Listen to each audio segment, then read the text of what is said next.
দুদকের অনুসন্ধানে নারায়ণগঞ্জের ২৫০০ উপজেলার ব্রাহ্মণদী ইউনিয়নের চেয়ারম্যান লাকমিয়ার ৪৯টি ব্যাংক অ্যাকাউন্টের সন্ধান মেলে, যেখানে ২০০৭ থেকে ২০২৪ সাল পর্যন্ত ১৪,৩৭৬ কোটি টাকার অস্বাভাবিক লেনদেন হয়।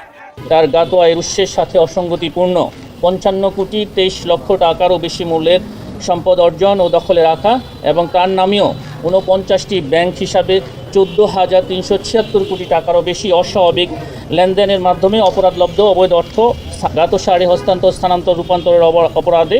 শুধু লাকমিয়াই নয়, তার স্ত্রী মাহমুদা বেগমের ১৪টি ব্যাংক হিসাবে অস্বাভাবিক লেনদেন হয়েছে ৪৬১ কোটি টাকার। সব মিলিয়ে দম্পতির ৭০ কোটি টাকার অবৈধ সম্পদ এবং প্রায় ১৫,০০০ কোটি টাকার সন্দেহজনক লেনদেনের প্রমাণ পেয়েছে দুদক। জ্ঞাত আয়ের উৎসের সাথে অসঙ্গতিপূর্ণ ৪৬১,৬০,০০,০০০ টাকারও বেশি মূল্যের অর্থ লেনদেনের অপরাধে তার বিরুদ্ধে দুর্নীতি দমন কমিশন আইন ২০০৪, মানি লন্ডারিং প্রতিরোধ আইন ২০১২ এবং দণ্ডবিধির সংশ্লিষ্ট ধারায় আরও একটি মামলা রুজু হয়েছে।